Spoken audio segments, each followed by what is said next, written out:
다시 출애굽기로 돌아왔습니다. 이스라엘 백성이 출애굽한 이후에 이제 광야를 지나서 약속의 땅 가나안으로 가는 노정에 여러 가지 사건들이 일어납니다. 1절은 이스라엘 자손의 온 회중이 여호와의 명령대로 신광야에서 떠나 그 노정대로 행하여 르비딤의 장막을 쳤다라고 되어 있습니다. 잘한 거죠? 온 회중이 여호와의 명령대로 신광야를 떠나서 노정대로 행했다. 하나님 시키는 대로 갔다는 것을 말합니다.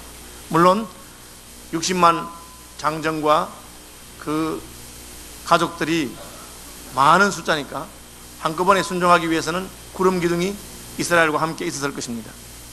양각 나팔이 울려 퍼졌을 것입니다. 각 지파대로 대오를 이루어서 신나게 행진하는 길이었습니다. 하나님 시키는 대로 가는 길이니까 문제는 없었는 좋았겠죠. 그런데 1절이 끝나기 전에 백성이 마실 물이 없다, 그렇게 되어 있습니다. 여기에 이제 우리의 고민이 있습니다. 하나님 명령대로 나선 길인데 이 길에 왜 물이 없을까요? 왜 하나님 시키는 대로 하는데 고난과 역경이 있을까요? 이걸 잘 이해하지 못하면 우리도 이스라엘 백성처럼 어려움을 만나면 불평하고 원망하고 다른 사람을 탓하고 나무라게 되는 것입니다. 예수님께서는 생명으로 인도하는 길이 좁고 그 길이 협착하다, 평탄하지 않을 것을 말씀하셨습니다.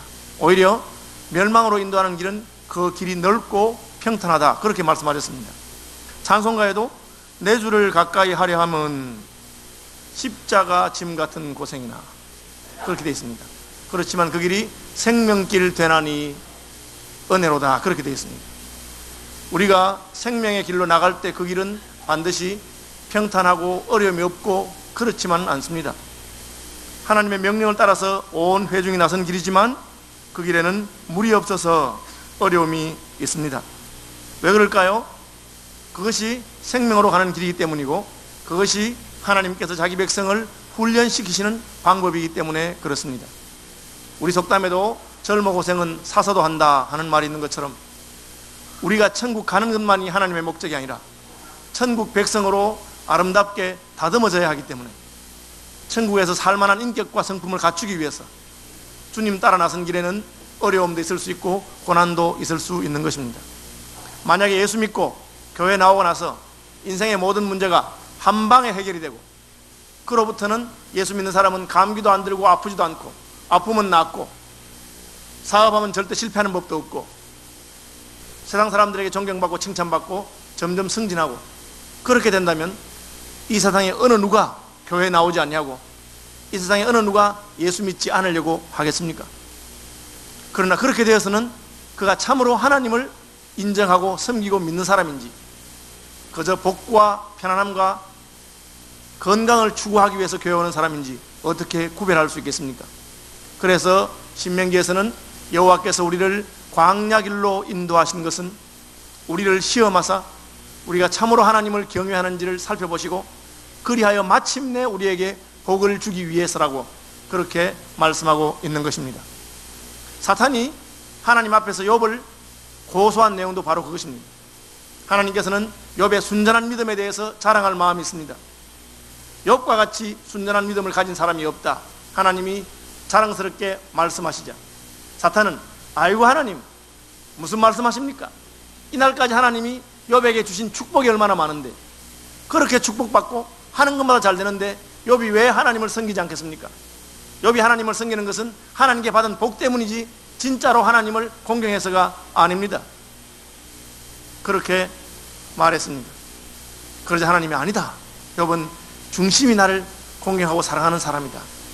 네가 한번 욥을 시험해보려면 시험해보아라. 그래서 사탄은 욥에게서 재산을 빼앗아가고 욥에게서 자녀들을 빼앗아가고 욥에게서 친구들을 멀어지게 하고 심지어 아내도 남편을 향해서 비판하고 욕하면서 하나님을 원망하고 죽으라고 저주했습니다.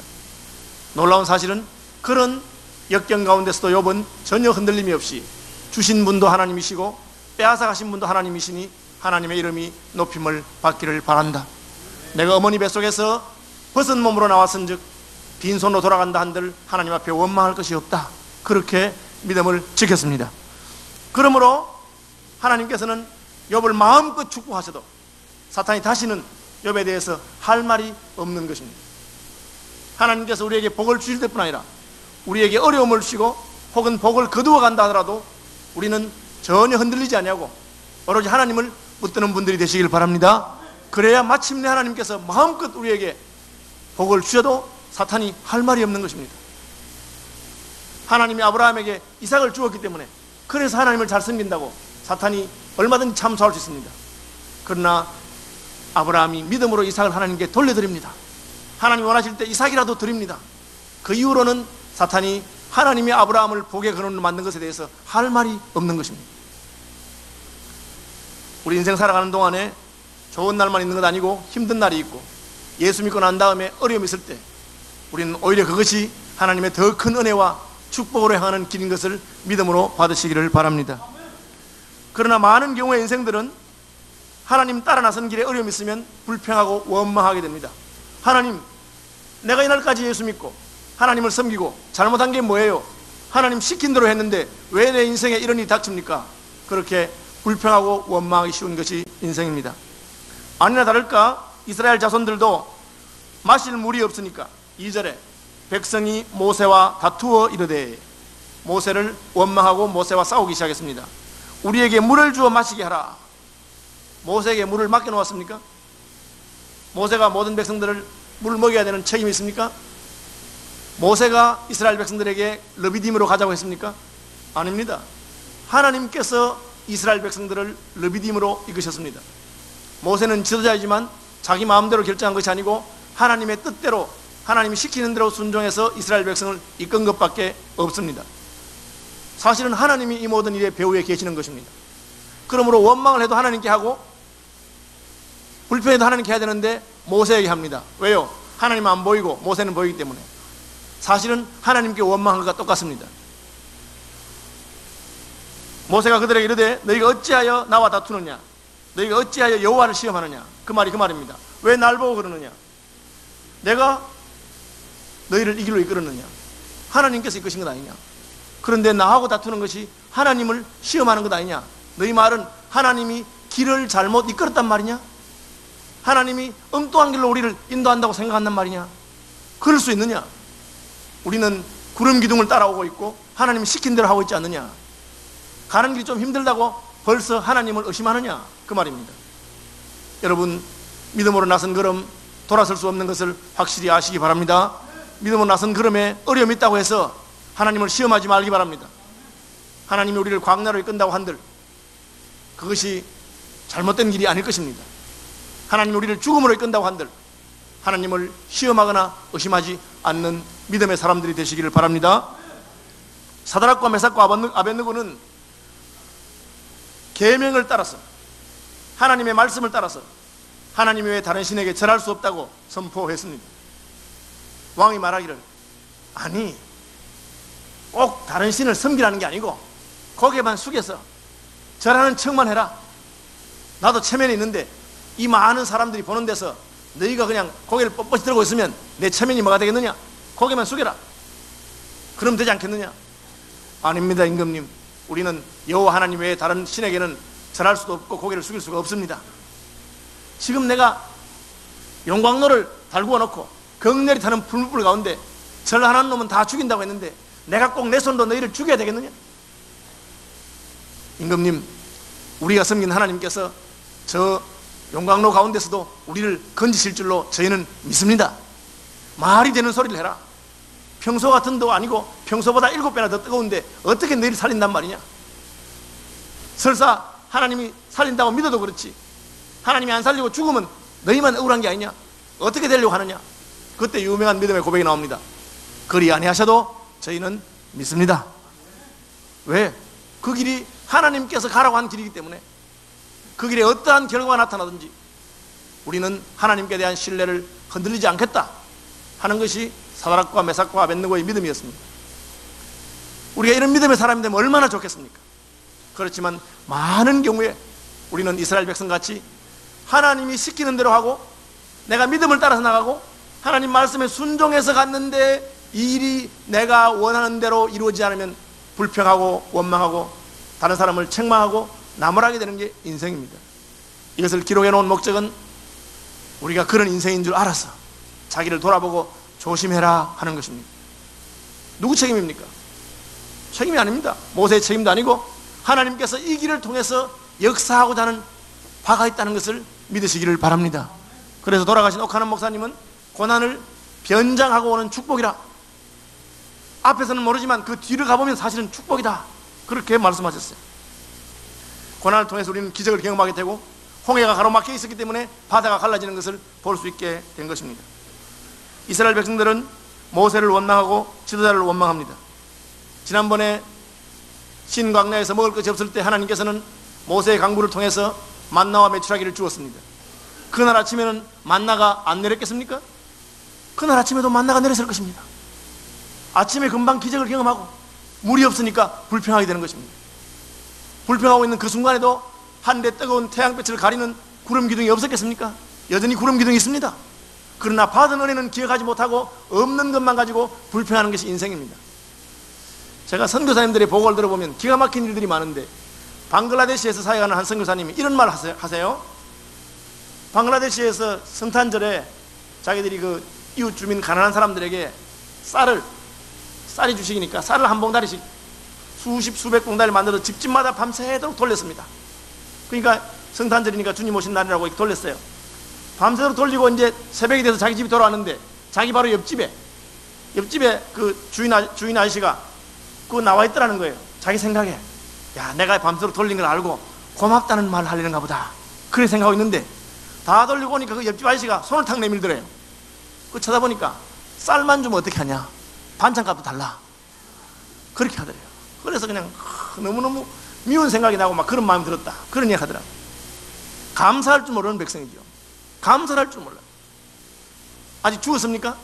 안 죽었습니다. 물이 없어서 죽겠다. 그런데 싸우기는 어떻게 잘 싸웁니까?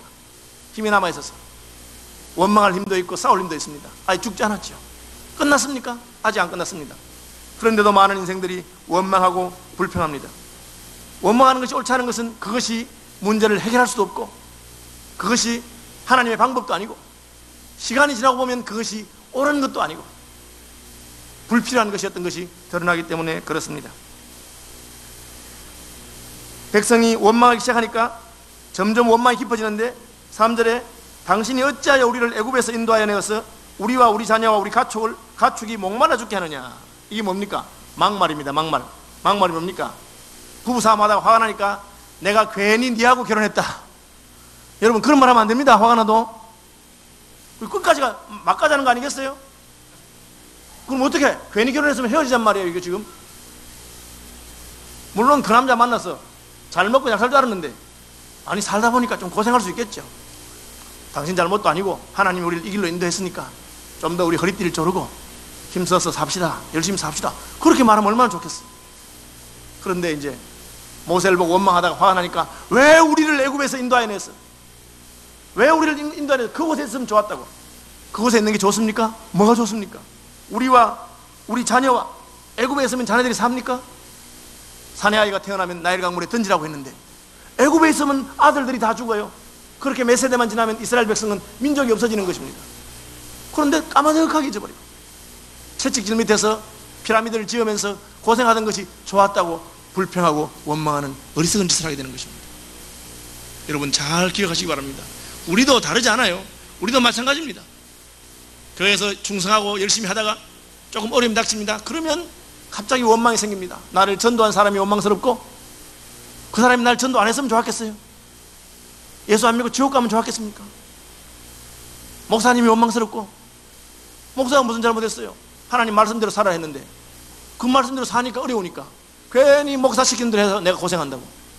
여러분 잊어버리면 안 됩니다. 나중에 막가게 되면 하나님 왜 나를 구원하셨나요? 뭐 이런 식으로 나옵니다.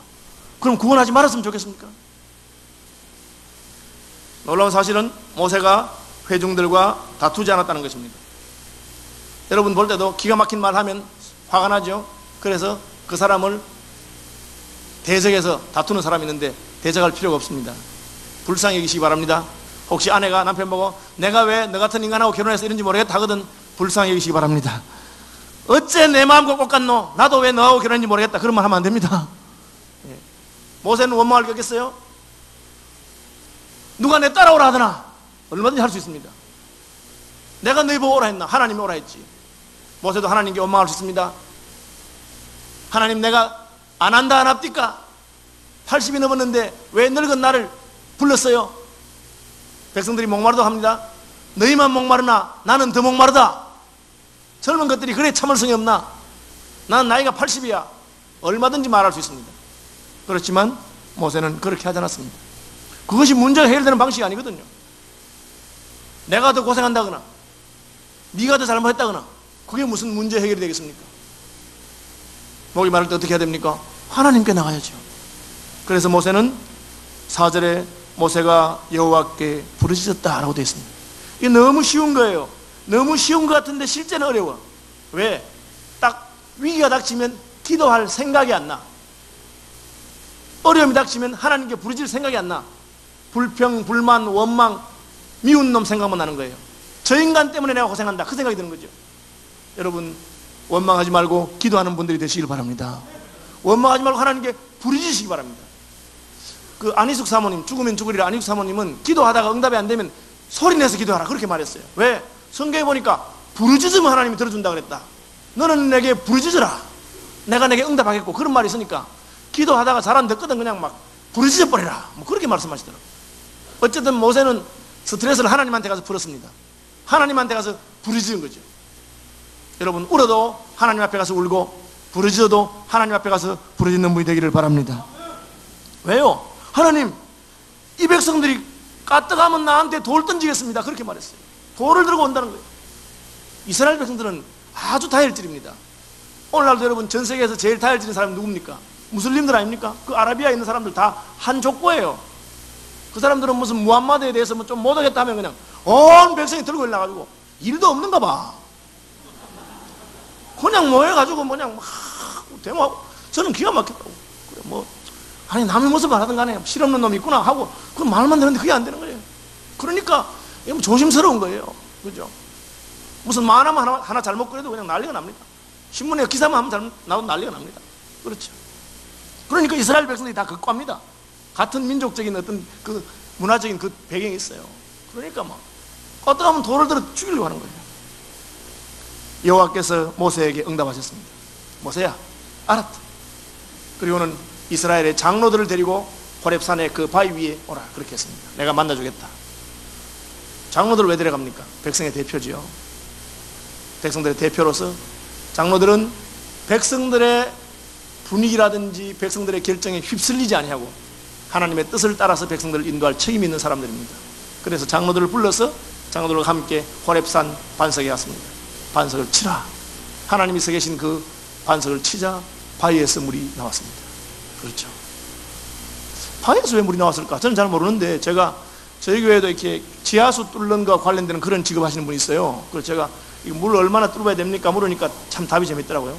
바위가 나올 때까지 뚫고 바위를 지나가서 뚫어야 된대. 왜 그러냐 하니까 바위를 지나가서 뚫어서 물이 나와야 그게 먹을 수 있는 생수래요. 그냥 그렇지 않은 건 아마 지표소라서 뭐 농업용수나 이렇게 쓰자 하지만 마시는데 생수는 바위를 지나가서 뚫어야 돼요. 그렇죠. 나를 믿는 자는 그 배에서 생수의 강이 흘러나리라, 그렇게 말씀하신 것처럼 하나님께서 서 계신 반석을 쳤는데 바위하고 물하고는 상관없는 것 같은데 바위에서 물이 나서 온 이스라엘이 먹게 되었습니다. 어떻게? 지도자가 분위기 따라서 휩쓸리지 아니하고 하나님께 기도하고 부르짖었기 때문에 그렇습니다. 여러분, 기도하고 부르짖는 분들이 되시길 바랍니다. 예. 그죠? 이제 물 먹고 좀 힘차리니까 돌아서기 무섭게 아말렉이 군대를 몰고 와서 이스라엘 백성들을 죽이기 시작합니다.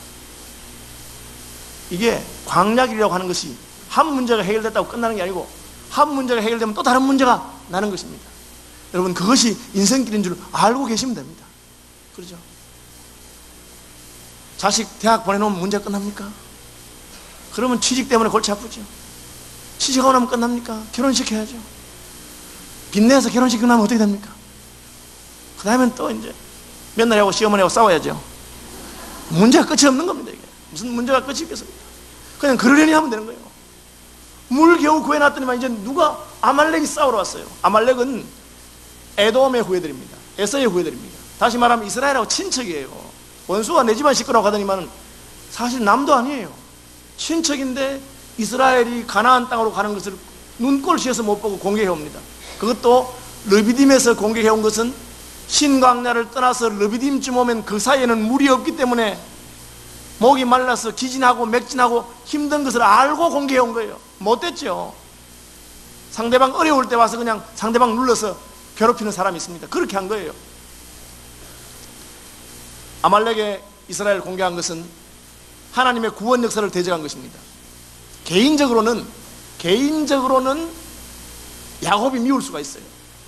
그놈 거짓말장이고 형님 속이고. 그러나 하나님의 구원 역사와 관계에서는 하나님이 야곱을 축복의 통로로 삼으셨기 때문에 야곱하고 대적에서는 복을 받을 수가 없어요. 여러분 이걸 잘 구별해야 됩니다. 개인적으로는 그 사람이 마음에 안 들 수 있지만 그러나 하나님이 예수 그리스도를 우리의 구원의 길로 삼으셨기 때문에 예수님하고 싸워가지고 구원받을 수 있는 길은 없어. 그게 성경이 우리에게 보여주는 것입니다. 내 마음에 안 들어도 교회가 바로 그러합니다. 저는 오늘날 한국 사회를 생각하면서 굉장히 마음에 걱정되는 게 무엇이냐, 지금 우리나라에 교회에 대해서 욕하고 비판하는 사람들이 많이 있어요. 물론 교회가 잘못해서 그렇습니다. 교회가 욕을 얻어먹을 수도 있고 비판받을 수 있어요. 그러나 문제는 그럼에도 불구하고 그리스도의 몸인 교회를 욕하고 비판해서 복받는 사람은 없다는 것입니다. 그것이 하나님의 축복의 통로이기 때문에 그렇습니다. 그러니까 예수 믿는 사람들이 참 책임이 커요. 우리가 잘못하면 세상은 교회를 욕하게 되고 그러면 우리나라는 복 못 받아요. 우리가 잘해야 세상이 교회를 칭찬하고 교회를 축복할 때 세상이 복을 받게 되는 것입니다. 그게 성경의 원리거든요. 제 마음이 참 안 좋아요. 이스라엘 백성들이 마음에 안 들어도 아말렉이 이스라엘을 공격한 것에 대해서 여호와께서는 진노하셔서 여호와께서 맹세하시기를 여호와가 아말렉과 더불어 대대로 싸우리라, 대대로 싸우리라, 그렇게 말했어요. 내가 두고두고 보겠다. 그러면서 아말렉을 진멸해라. 하나님의 뜻이다. 하나님께서 구원 역사를 행하고 계십니다. 이스라엘이 하는 게 마음에 안 들어도 그 구원 역사를 대적하면 축복이 없습니다. 하나님께서 교회를 통해서 하나님의 일을 이루고 계십니다. 그 교회 하는 일이 마음에 안 든다고 해서 싸워서는, 교회와 대적에서는 내게 복이 없는 것입니다. 여러분 이걸 늘 마음에 기억하시길 바랍니다. 아말렉이 공격해 왔습니다. 기가 막힌 타이밍에 물이 떨어져서 힘들 때 공격하러 왔습니다. 그들은 승리할 줄 알았겠죠. 이스라엘이 오합지졸입니다. 금방 출애굽했는데 무슨 군대 조직이 있겠습니까? 싸움을 해봤겠습니까? 훈련해봤겠습니까? 모세가 여호수아를 보내서 처음으로 여호수아에게 싸울 수 있는 젊은 사람들을 뽑아서 싸우러 나가라고, 나는 높은 산에 올라가서 여호와의 지팡이를 들고 하나님께 부르짖겠다고 말합니다. 손을 드는데, 손을 드는 것은 여러 가지 의미가 있겠지만 하나님을 바라본다는 뜻이 있고 항복이라는 뜻, 항복. 내 힘으로 안 되니까 하나님 알아 하시라, 그 말입니다. 하나님께 맡기는 것이죠. 놀라운 사실은 높은 산에 올라가서 모세가 손을 들고 있으면 여호수아의 군대가 이기고, 손을 내리면 여호수아의 군대가 져요. 싸움은 저기 사는데 승패는 여기서 결정되는 것, 이것이 바로 영적인 세계입니다. 여러분 그걸 잘 알아야 돼요. 사업이든지 가정이든지 교회든지 하나님의 사람들은 싸움은 저기서 해도 승패는 딴 데서 결정나는 거예요. 그러니까 이상한 일이 많아요. 여러분 예수 믿고 나면 이상한 일이 많아요. 일반적으로 설명되지 않는 일이 있습니다. 왜? 보이는 것하고 보이지 않는 것이 다르기 때문에. 보이는 것은 나타난 것으로 말미암아 된 것이 아니니라. 이것이 믿음의 세계입니다. 여호수아하고 아말렉하고 싸우는데 80살 넘은 모세가 손을 들고 있는데 그 모세가 손을 들면 이기고 내리면 치는 거예요. 여러분 영적인 세계에 들어온 것을 환영합니다. 이것을 잘 기억하시기 바랍니다. 우리의 전투의 승패가 어디 있느냐, 하나님께서 우리의 승리가 되심을 믿으시기 바랍니다. 하나님 마음에 달렸다 그 말이에요. 하나님께 부르짖고 하나님이 마음이 풀리면 내 사업도 풀리고, 하나님 마음이 풀리면 내 가정의 문제도 해결되는 것입니다. 모세가 그걸 알았습니다. 그래서 우리를 공격하지만 하나님의 군대를 공격하는 자들입니다. 여호수아에 너 가서 싸우라. 안 싸우는 건 아니에요. 싸웁니다. 나는 높은 산에 올라가서 손을 들고 있겠다. 여기 기도에 몇 가지 중요한 도리가 있습니다. 첫째는 산에 올라가서 현장을 바라보면서 기도합니다. 기도를 잘 하려면 상황을 잘 알아야 기도할 수 있는 거예요. 우리가 선교사님들을 위해서 기도해 주려면 그 선교사님이 뭐 하는지 어떻게 하는지 알아야 기도가 되는 거예요. 이름만 들어서는 기도가 안 됩니다. 그렇죠? 그러니까 기도하려면 내 속에 있는 것을 털어내놓고 정직하게 대화를 해야 기도되는 겁니다. 목사님한테 기도 부탁하고 싶거든. 자기의 문제를 솔직하게 이야기해주면 솔직하면 솔직할수록 목사가 더 기도 잘할 수 있습니다. 그 봐야 기도가 되는 거예요. 높은 산에 올라가서 보면서 기도합니다. 손을 들고 기도합니다. 왜요? 이것은 노동이죠. 기도는. 기도가 왜 노동입니까? 전쟁 끝날 때까지 해야 되니까. 한 번만 손 들면 이기면 얼마나 좋겠어요. 계속 들고 있어야 이기는 겁니다. 기도라고 하는 것은 한 번 하는 것이 아니라 우리의 삶의 지속적인 태도입니다. 지속적으로 하나님께 맡기고 하나님을 의뢰할 때 승리가 있는 것입니다. 그래서 성령으로 시작했다가 육체로 맞지 않으려면 지속적으로 나의 삶의 모든 것을 하나님께 맡겨야 됩니다. 사업을 시작하면서 이 사업 주님께 맡깁니다 하고 개업 예배 드렸다고 해서 그 사업이 다 성공하는 거 아니라 그 말입니다. 개업 예배를 드렸으면 사업이 문 닫을 때까지 끝까지 지속적으로 하나님이 기뻐하는 대로 하나님의 뜻에 따라서 인도해 나가는, 그것이 손들고 기도하는 자의 태도인 것입니다. 기도해야 승리할 수 있는 것, 기도해야 성공할 수 있는 것, 그것이 영적인 세계입니다. 우리는 영적인 세계에 하나님의 백성들이 되었기 때문에 예수 믿기 전이면 몰라도 예수 믿은 다음에는 승리하고 성공하고 이기려면 기도해야 되는 줄 아시기를 바랍니다. 팔이 아프잖아요. 끝까지 기도해야 되니까 팔이 아픕니다. 어떻게 합니까? 돌을 가져다가 앉아서 기도할 수 있습니다. 이거 뭘 말하죠? 기도만 할 수 있다면 기도하기 편안하고 기도하기 좋은 환경을 만드는 게 좋다는 거죠. 그래서 교회에도 기도실 좋은 데 만들고 기도 환경하기 좋은 분위기에서 그렇게 만들어주는 게 좋은 겁니다. 그래도 팔이 아픕니다. 어떻게 합니까? 아론과 훌이 손을 들어줍니다. 그건 뭘 말합니까? 혼자 기도하기 힘들면 옆에서 도와줄 수 있다는 거죠.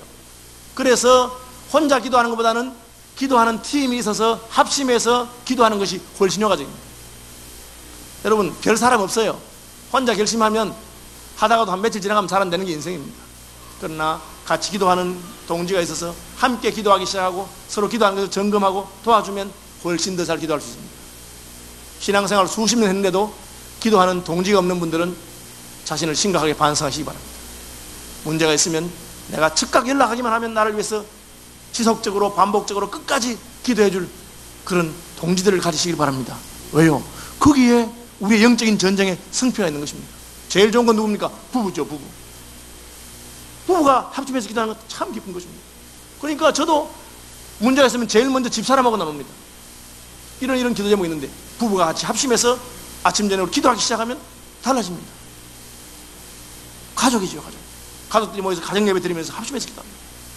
순모임입니다. 순원들이 함께 모여서 매주일 모여서 그 문제를 놓고 집중적으로 기도하기 시작합니다. 물론 순모임 모여서 밥 먹는 것도 좋고 교제하는 것도 좋습니다. 그러나 기도하는 모임들이 되시길 바랍니다. 전도회도 마찬가지입니다. 전도회 모여서 그냥 쓸데없는 이야기하고 시간 보내고 그렇게 하지 마시고 내 속에 있는 기도 제목 나누고 같이 기도해주고 그리고 그게 응답되는 걸 보기 시작하면 그때부터 그 모임이 달라지기 시작하는 것입니다. 말씀 맺겠습니다. 하나님 시킨 대로 가는 길에 전쟁도 있습니다. 하나님 시키는 대로 가는 길에 무리 없는 어려움도 있습니다. 불평해서는 아무 문제 해결되지 않습니다. 문제 있을 때마다 여호와께 부르짖는 저와 여러분들 되시길 바랍니다. 기도에 힘을 모으는 서울 시민교회 되기를 바랍니다. 찬송하겠습니다.